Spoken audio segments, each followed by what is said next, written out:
రీసెంట్గా మా హాస్పిటల్లో మోస్ట్ కామన్గా ఎక్కువగా అడ్మిట్ అయ్యే కేసెస్ ఏంటంటే సెల్యులైటిస్ కేసెస్. అవి సెప్సిస్లోకి వెళ్ళి కాంప్లికేట్ అవుతున్నాయి. దీని గురించి మనకు చెప్పడానికి మా జనరల్ సర్జన్ డాక్టర్ నవీద్ గారు మనతో ఉన్నారు. Good evening sir. అసలు సెల్యులైటిస్ అంటే ఏంటి, అది దేని వల్ల వస్తుంది, ఎంత కాంప్లికేట్ అవుతుంది, దాని డయాగ్నోసిస్ ఏంటి, ట్రీట్మెంట్ ఏంటి? హాయ్ అండి. సెల్యులైటిస్ అన్నది మన స్కిన్కి వచ్చే ఇన్ఫెక్షన్ని సెల్యులైటిస్ అంటాం. ఈ సెల్యులైటిస్ ఎందుకు వస్తుంది అంటే మామూలుగా మన స్కిన్ అనేది ప్రొటెక్టివ్ బ్యారియర్ అండి, మనకి ఇన్ఫెక్షన్స్ నుంచి కాపాడుతుంది. ఎప్పుడైతే స్కిన్లో గంటు పడడం, ఎందువలనైనా సరే కన్నాలు పడడం అది అవుతాయి, అంటే దెబ్బ తగలడం వల్ల అవ్వచ్చు, ఆడవాళ్ళకి క్రాక్స్ అవి ఉంటాయి పాదాల్లో, దానివల్ల అవ్వచ్చు, లేదంటే వేరే ఫంగల్ ఇన్ఫెక్షన్స్ ద్వారా అవ్వచ్చు, లేదంటే అల్సర్స్ అని కొంతమందికి వస్తాయి వివిధ రకాల వల్ల, దానివల్ల అవ్వచ్చు. ఏ కారణం వల్ల అయినా సరే ఇప్పుడు మనకి బ్యాక్టీరియా అన్నది మన స్కిన్ లోపలికి దూరిపోతే దానివల్ల మనకి సెల్యులైటిస్ అనేది ఇన్ఫెక్షన్ వస్తుంది. ఈ ఇన్ఫెక్షన్ అన్నది చాలా చిన్నది నుంచి చాలా పెద్ద వరకు వెళ్తుందండి. హెల్దీ పర్సన్స్, అంతా ఆరోగ్యంగా ఉండి అలాంటి వాళ్ళల్లో, యంగ్ పీపుల్ అలాంటి వాళ్ళల్లో ఇన్ఫెక్షన్స్ అయితే తొందరగా తగ్గిపోతాయి.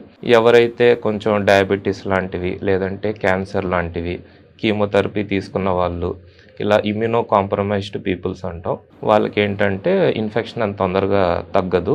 ఈ సెప్సిస్ వల్ల స్లోగా ఏమవుతుందంటే ఒక్కొక్క ఆర్గాన్ డ్యామేజ్ అయ్యి ప్రాణాంతకంగా మారుతుంది.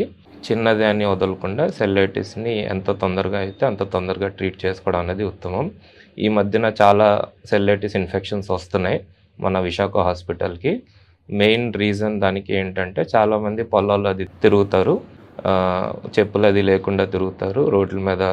అలా తిరగడం వల్ల ఏమవుతుందంటే కట్లు అది అయ్యి రోడ్ మీద ఉన్న ఇన్ఫెక్షన్ అంతా, మట్టిలో ఉన్న ఇన్ఫెక్షన్ అదంతా మన బాడీలోకి దూరి ఆ కట్స్లో నుంచి మనకి ఈ ప్రాబ్లమ్స్ అన్నీ వస్తున్నాయండి.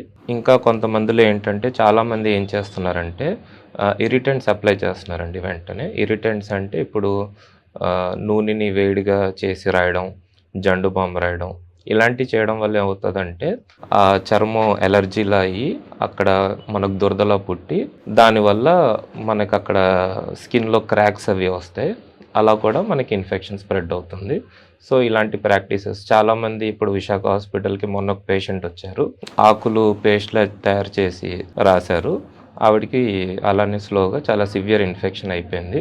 ఆ ఆకులు కూడా మరి టెస్టెడ్ కాదు, అవి మామూలుగా రోడ్డు మీద తీసిన ఆకులు, వాటిలో కూడా ఇన్ఫెక్షన్ ఉండొచ్చు. సో ఇలా చాలా కారణాల వల్ల వస్తుంది. ఎస్పెషల్లీ షుగర్ ఉన్న వాళ్ళు చాలా జాగ్రత్తగా ఉండాలి. రీసెంట్గా షుగర్ ఉన్న వాళ్ళల్లో చాలా ఎక్కువ ఇన్ఫెక్షన్స్ చూసాం మనం.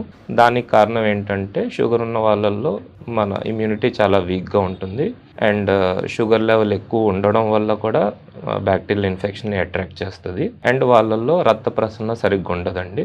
కొంచెం వయసు ఎక్కువ ఉన్న వాళ్ళు కూడా చాలా జాగ్రత్తగా ఉండాలి. సో ఈ సెల్యులైటిస్ అన్నది అది చాలా మైనర్, చిన్న ఇన్ఫెక్షన్ నుంచి చాలా పెద్ద ప్రాణాంతకం వరకు తీసుకొస్తుందండి.